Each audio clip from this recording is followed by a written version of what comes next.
All right, guys, what's going on? Welcome in. So a couple weeks, maybe it was like a week or two ago, I posted a video talking about a top 10 cornerback list where Sauce Gardner was ranked #1, and I believe DJ Reed was ranked 6th in football. Anyway, I did that video. I had a lot of fun doing it in the comments.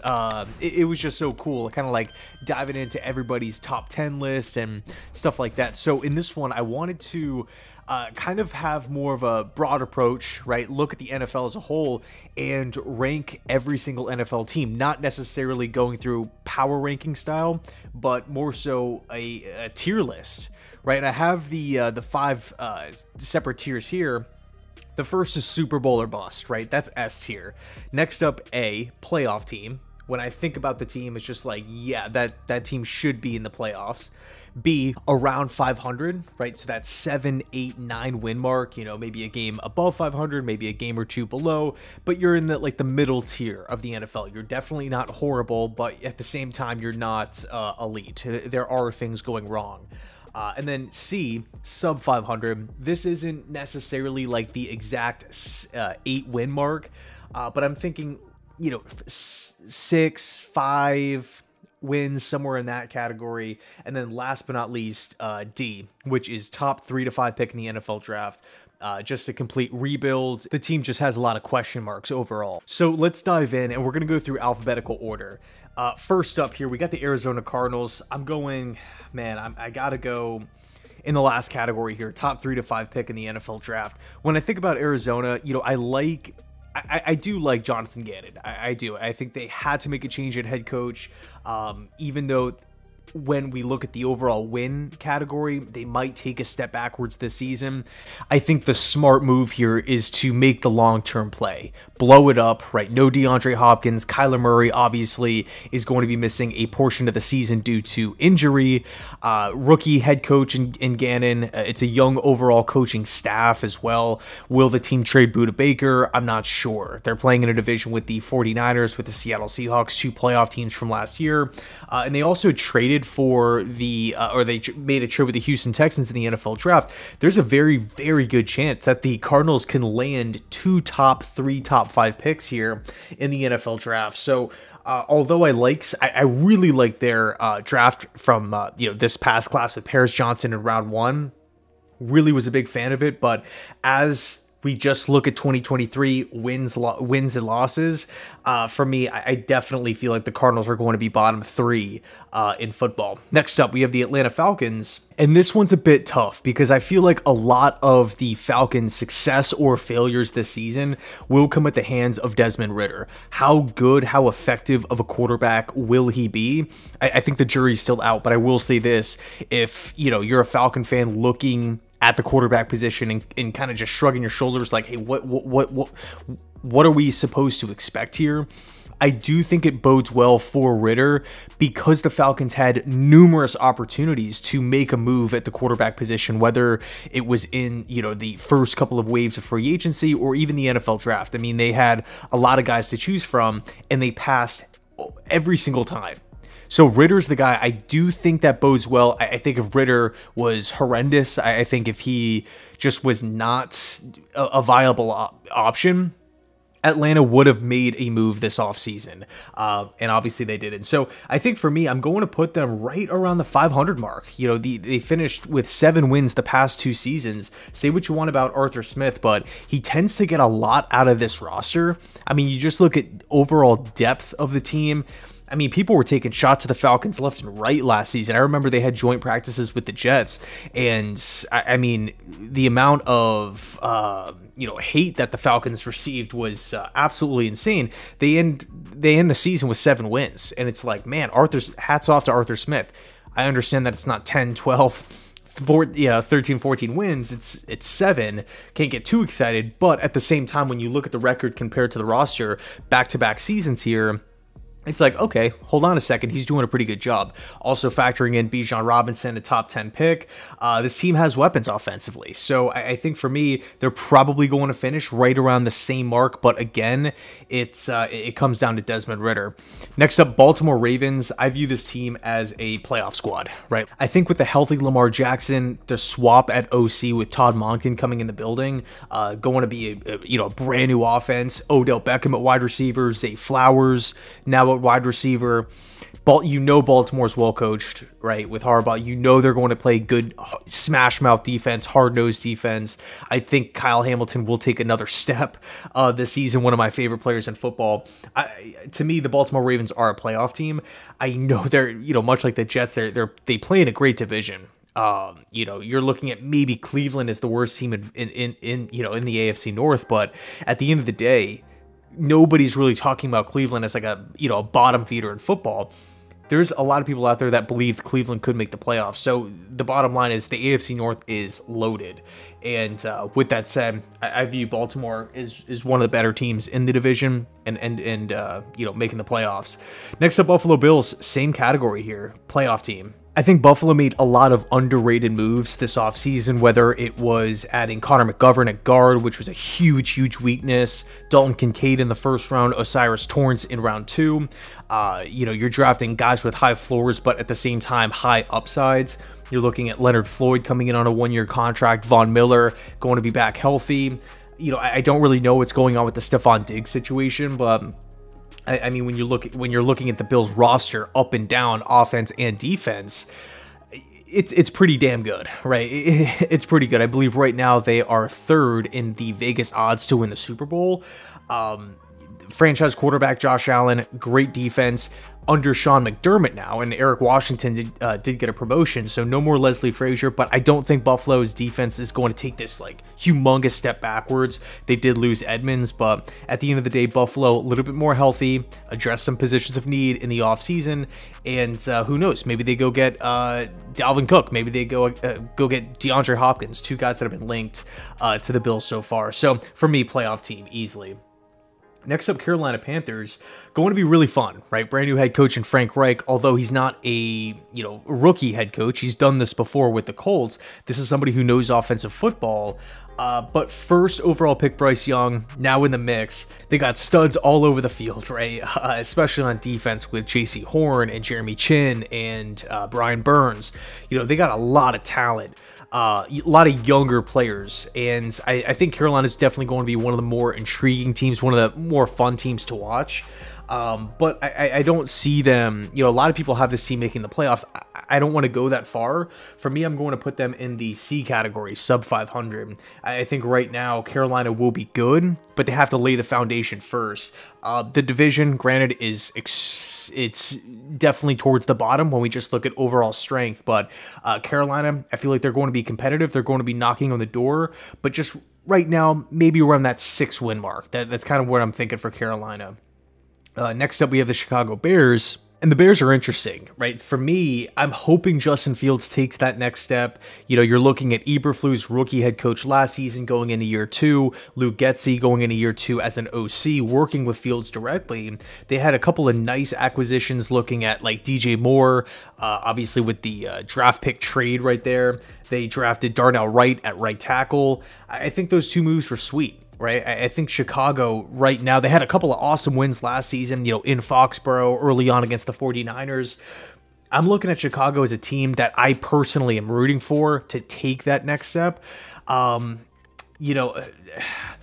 people are down on them. I get it completely, but I think for me, I think I'm going to put Chicago in the B category. It's really between B or C, but I do see them more as like a 7-8 win team as opposed to like a 4 to 6 win team. And also massive acquisition at linebacker and Tremaine Edmonds. For me, I think I'm going right around that 500 mark for Chicago. Next up, Cincinnati Bengals. First team here that I'm going to put in the S tier, the Super Bowl or bust. And the Bengals are great, right? You look at Cincinnati, they have the quarterback in Joe Burrow. They have a ferocious defense. Zach Taylor, still a relatively younger coach, but I mean, man, he has that offense firing on all cylinders. Jamar Chase, T. Higgins, Boyd. The Bengals are loaded. And of course, we have to we have to look at the big name acquisition, Orlando Brown at tackle.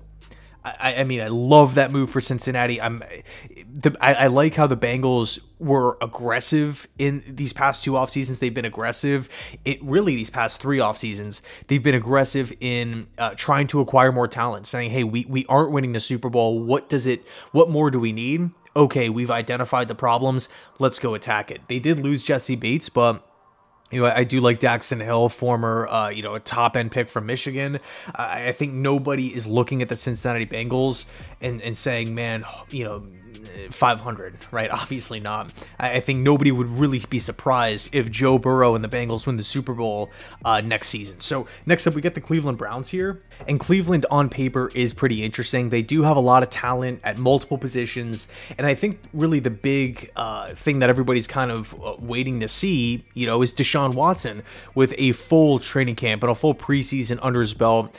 No more suspension. The rust is shaken off. Last season, he, wasn't elite by any means, but he definitely was not bad. But you can tell, like, all right, there's some rust to shake off.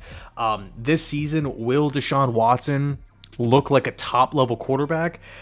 I don't know. So for that reason, I think I got to put the Cleveland Browns around the 500 mark. Again, with 500, it's not to say that it's like exactly, just that 9-8 or 8-9. It may be a 7-win team.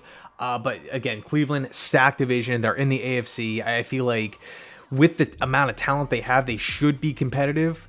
I like Stefanski. I don't love Stefanski. I don't know how much I trust him with the team, for the long term. I think this year's is going to be telling. If I don't see improvement from Cleveland's, overall record, how this team looks on a week-to-week basis, if they don't look better than what they did last season, my patience will be running thin with Stefanski. But that's just me, though.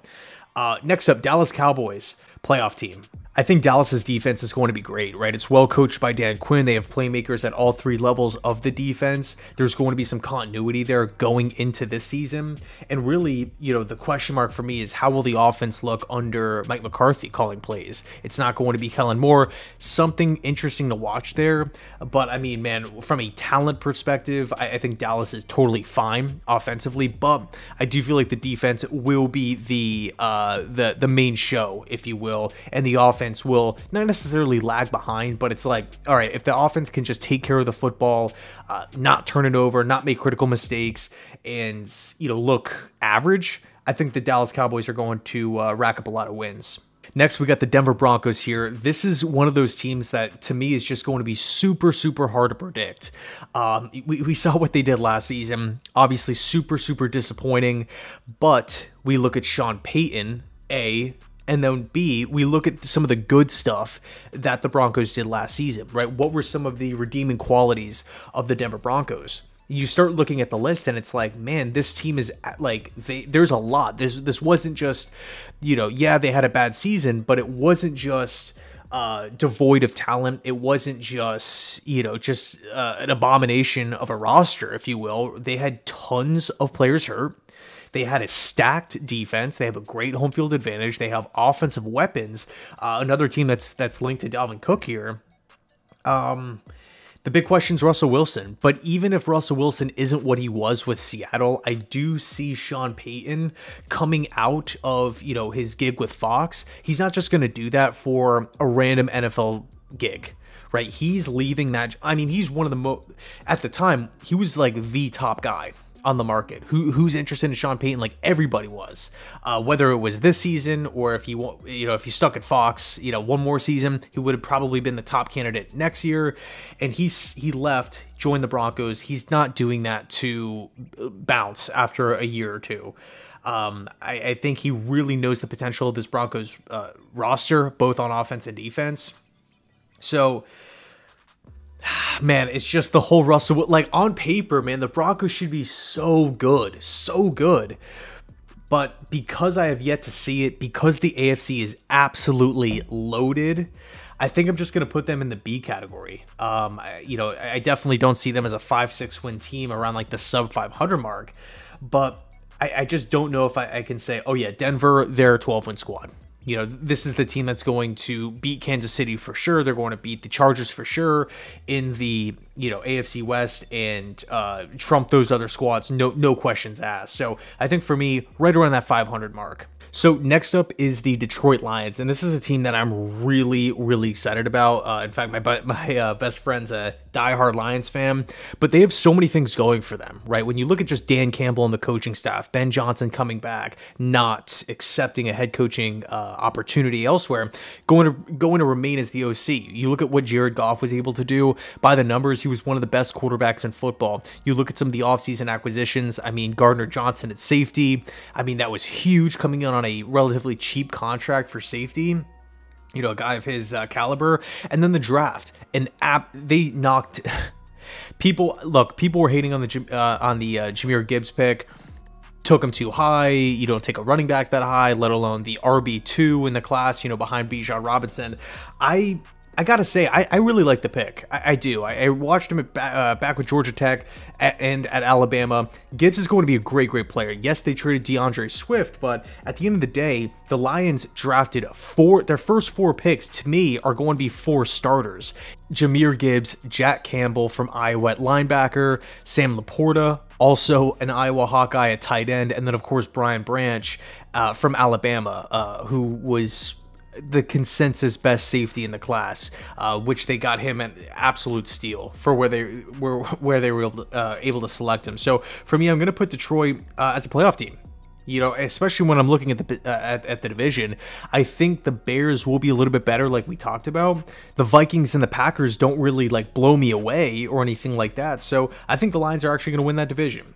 And this is something that's, you know, well deserved. The fans deserve a winner, right? There's so much support for a team with just, I feel like there's, you know, throughout the years, there's just been so much dysfunction.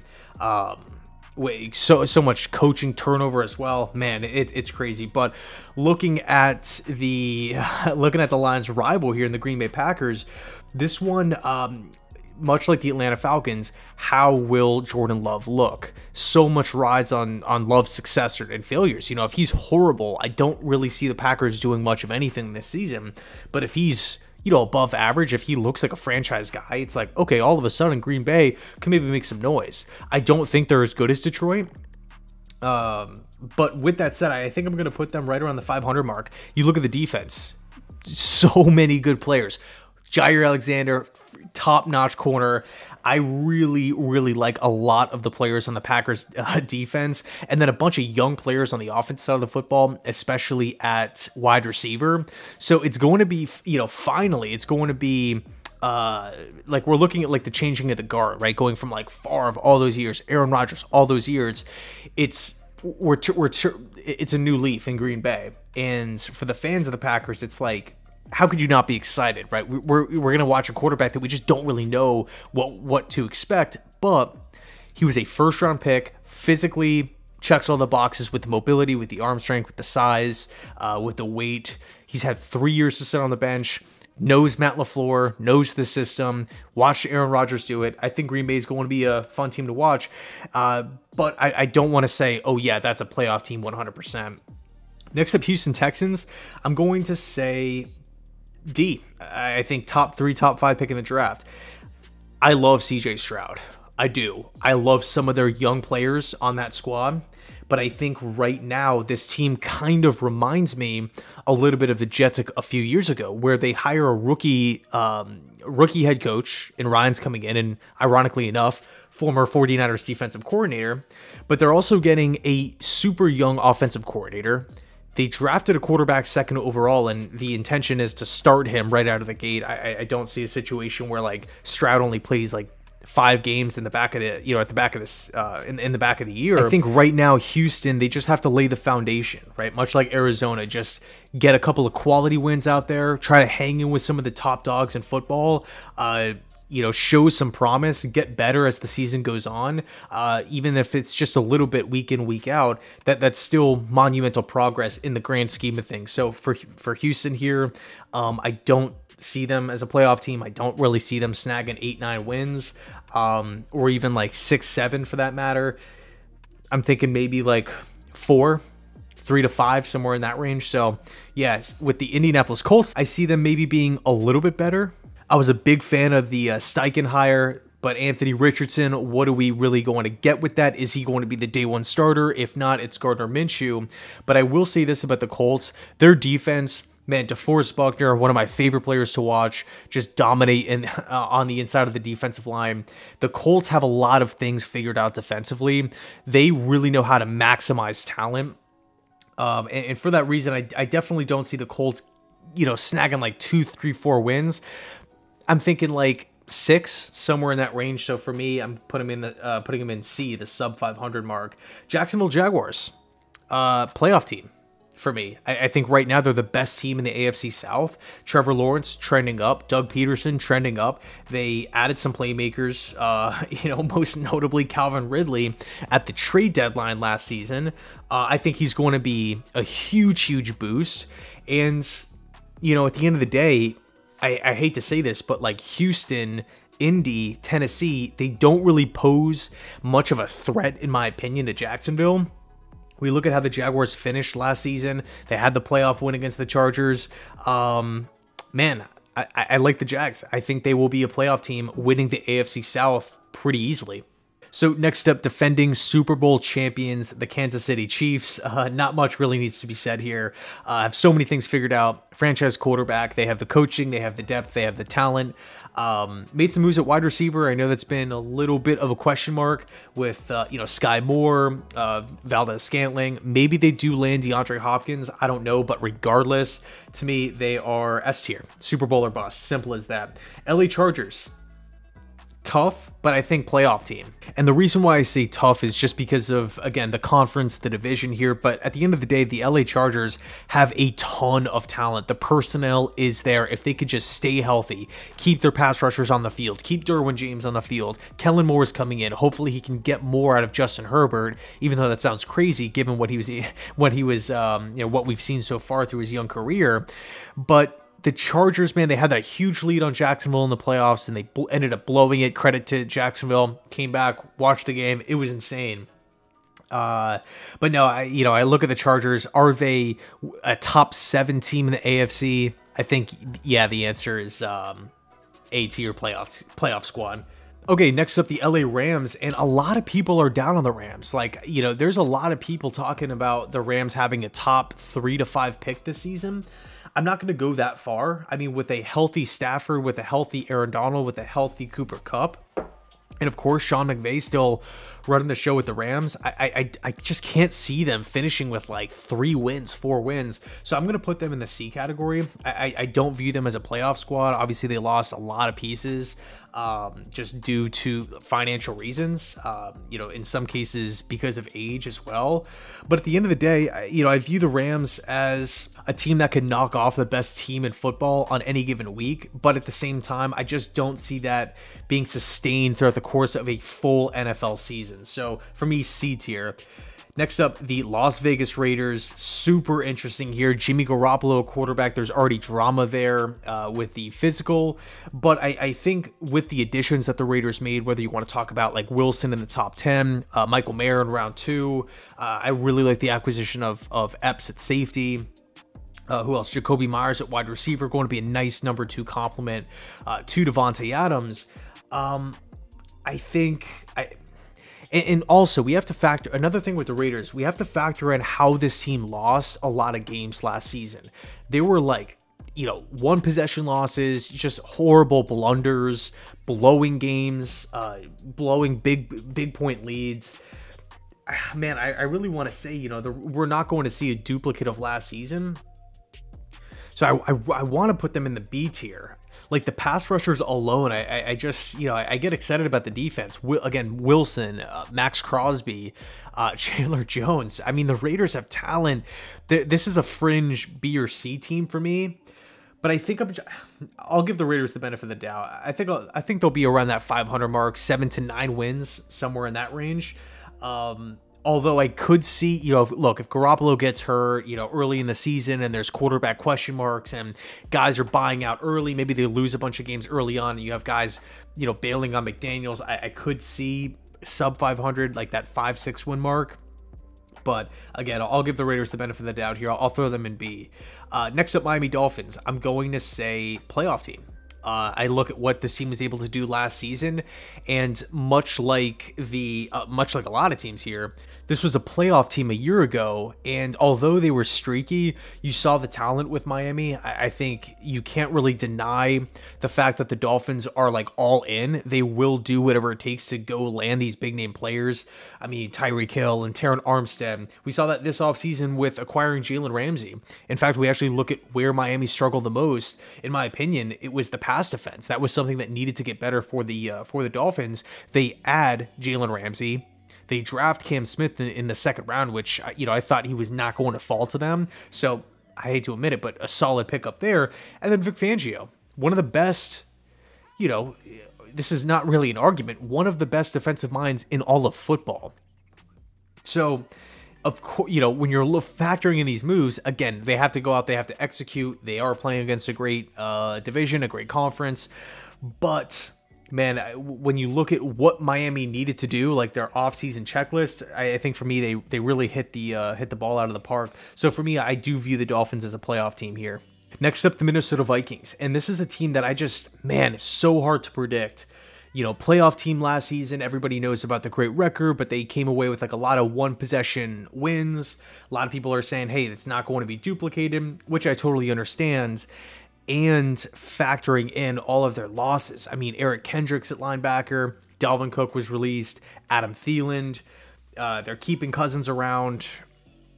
Man, it's tough because the Vikings do have like game-breaking talent, and Justin Jefferson, like such a good player, man. Justin Jefferson, such a beast at wide receiver. And you look at their first-round pick in Jordan Addison, I think he's going to have a sweet season, a sweet rookie year as the number 2 option to Justin Jefferson. But will the Vikings be able to run the ball consistently?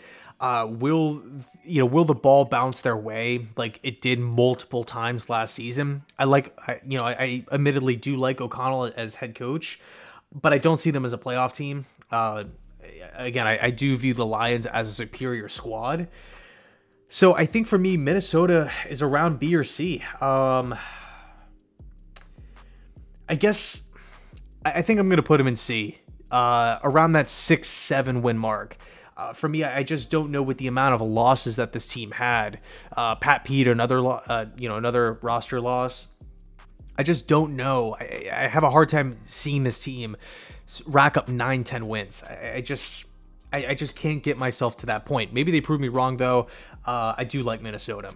Next up, New England. I'm going to put them in B, around 500. I could see this team racking up 9 wins. I think the Patriots, much like the Miami Dolphins, you look at their offseason checklist. It's like, okay, what went wrong last season? What are some of the weaknesses that we have to address? First off, getting rid of Matt Patricia, the worst offensive coordinator in football. Why was he appointed there in the first place? Nobody knows. It was just an embarrassing move.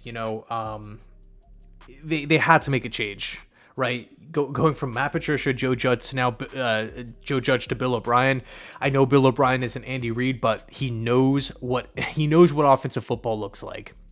He has a long track record of working with great quarterbacks, a long track record working with the New England Patriots. He knows the culture, and this is actually right now the favorite for DeAndre Hopkins. So you're looking at the additions of Juju Smith-Schuster, Mike Gesicki, 2 pass-catching options. Maybe with D-Hop coming in, all of a sudden the Pats offense could look a little bit better this season. Also, I know I'm a diehard Jet fan here, but Ramondre Stevenson, I really, really, really like watching him play. And then the defense is top-notch, right? I really have to tip my cap to New England's defense. They got a squad. Judon, ferocious as hell. New Orleans Saints, I think given the division that they play in, looking at the addition of Derek Carr, a steady, consistent, injury-free quarterback here, I'm going to say the Saints are a playoff team. Again, we have the Carolina Panthers, we have the Tampa Bay Buccaneers, and the Atlanta Falcons. To me, the Saints are the best team in that division, and I do feel like the New Orleans, again, they got names for days too. Lattimore and Kamara and Derek Carr. Like there's a lot of talent. Olave at wide receiver. There's a lot of likable traits, a lot of likable guys here on the Saints roster. Year 2 of Dennis Allen. Maybe you get some more buy-in. Everybody's healthy, I hope. And with that said, I do feel like the Saints should make some noise in the NFC. Next up, New York Giants. I think for me, I'm going to put them around the 5. Man, it's tough. It's either A or B for me. But I think I'm going to put them in B just because when I think about the NFC East, I got to be honest, I think about the Eagles first. I think about Dallas first. I view Dallas and Philly as better teams heading into next season than the New York Giants. And there's only so many playoff spots to go around. Although there's, more these days than there was, 10 years ago. I just don't know if the Giants have enough to get in. Granted, the NFC is a lot weaker than the AFC. But I feel like it's a 3-team race with the NFC East. Giants, Eagles, Dallas.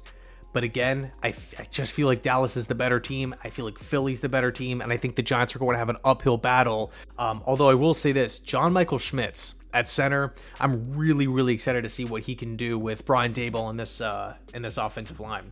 Next up, we got the New York Jets here. I'm saying it's a playoff team. 7 wins a year ago with Zach Wilson, Mike White, and Joe Flacco at quarterback. Injuries all over the place. They're finally healthy. Hopefully they stay that way. You replace the trifecta at quarterback with Aaron Rodgers, one of the best in the game. You make a change at offensive coordinator with Mike LaFleur, where there was a lot of issues with play calling and game planning. You swap LaFleur out, a young OC, kind of learning his way, learning, his path in the NFL, if you will, to a veteran play caller, Nathaniel Hackett, somebody who's not only just, done it in Denver, but he's done it with the Green Bay Packers working with Rodgers. He's done it with the Buffalo Bills. He's done it with the Jacksonville Jaguars, had a bunch of success there. And then, of course, continuing to build at other, specific positions, whether it's adding Alan Lazard, getting more wide receivers in the building, drafting another edge rusher in the first round, Will McDonald, Joe Tippmann at center, right, coming in from Wisconsin in the second round, arguably the best center in the class, if not one, he was 2. So I think for me, the Jets, can they improve upon their 7 wins a year ago, and also factoring in a couple of those losses were just absolutely brutal, like last minute losses or boneheaded mistakes on the Jets end. I do view this squad as a playoff team. Next up, the Philadelphia Eagles. Super easy here, S tier. Eagles are fantastic. Yeah, I think they will maybe suffer a little bit with Gannon and Steichen leaving, right? 2 huge positions, but even Gardner Johnson, I do think they will take a hit there. But at the end of the day, you look at the Eagles draft, value all over the place. Obviously in round 1, Jordan Davis, defensive tackle, coming in to replace Hargrave. That's going to be freaking insane. I'm shocked that he fell that far to begin with. But Nolan Smith, looking at Ringo at corner, they were able to retain Fletcher Cox. They retained James Bradbury. I think the Eagles aren't going anywhere. I don't think they're going anywhere. And there's a lot of buzz right now with both replacements at OC and DC, a lot of positive reinforcement coming from a lot of different areas. So I don't think Philly misses a step really whatsoever. Also, Jalen Hurts doesn't look like he's slowing down anytime soon, continues to get better year after year after year. Next up, Pittsburgh Steelers, playoff team for me. I might be a little bit higher on the Steelers than most, but when I think about Mike Tomlin and I think about this roster from top to bottom, and factoring in Kenny Pickett not really experiencing the rookie learning curve, having a year of film under his belt, and thinking about how he played towards the tail end of the season. I mean, this guy, he was super efficient, right? He won a bunch of games. The Steelers were in it to the end. I think the Pittsburgh Steelers are they're going to make some noise. I think both Baltimore. Oh, man, I mean, I'm looking at the list right now. The AFC North, there's so many good divisions in football, but the Steelers, Bengals, and Ravens,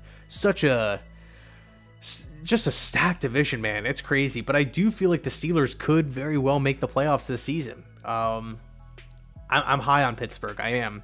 Next up, Seattle Seahawks. A team that had an awesome year last year. I think they're going to continue to build. Geno Smith, so pumped for him. Really excited to see how the Seahawks are going to look next season. But I look at the draft, I think they're going to continue to build. Plus, their young players from last year, in my opinion, are only going to get better. To me, this is a playoff squad.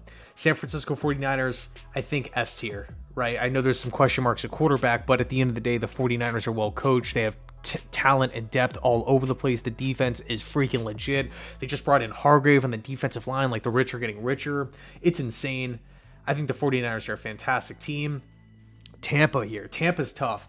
For me, man, they have a lot of talent, like wide receiver, corners, linebackers, right? The Bucs have a lot to like. Carlton Davis. But I think for me right now, since I just don't know what's happening at quarterback, I'm going to put them in the C tier, sub 500, around that 5 to 7 win mark. Just because I don't know what I'm getting. If there's just inefficiencies and negative play at the quarterback position all year long, whether it's Baker, whether it's Trask, I just don't. It's hard to win in this league when you don't have consistent quarterback play, even average quarterback play. I think really that should be a goal for Tampa Bay, because they do have a lot of talent, and even like on the offensive line too. Tennessee Titans, same kind of deal here. I'm going to put them in C. They lost a ton of players. I just don't know if they're going to be able to overcome the amount of losses that that they experienced in the offseason. Cunningham, like multiple changes on the offensive line. They obviously brought in Carthen, general manager, Levis in the draft. It does seem like they're trying to maybe retool the roster, rebuild on the fly, if you will. I just don't think it's going to result in a ton of wins this season. Sub 500, again, 5 to 7. And then last but not least, the Washington Commanders, same deal. Much like the Atlanta Falcons, they have a stacked defensive line. They have pass catchers all over the place, but it's like, how good is Sam Howell? The Commanders could have made tons of different moves at quarterback, yet they didn't. So it bodes well, but I will say I haven't seen Howell. Of course, we got the one game at the end of the season, but it's such a small sample size to say like, oh yeah, based off this one game, based off how the Commanders feel about him. Now I'm all of a sudden going to just put them in the playoffs in the same division as the Dallas Cowboys and the Philadelphia Eagles. I do think they're going to finish around that 7 win mark. Definitely more higher tier in the C category. But at the end of the day, let me see here. So 1, 2, 3, 4, 5, 6, 7, 8, 9, 10, 11, 12, 13, 14, 15. So 15 teams I had like making the playoffs. And as we all know, it's 14. Who's going to be the team that disappoints in the end? I don't know, but let me know your thoughts down below. My camera ended up dying at the end of that. But anyway, let me know your thoughts down below in the comment section. Thanks so much for watching. I know it was a longer one, so I appreciate it. Anyway, thanks so much, and as always, go Jets.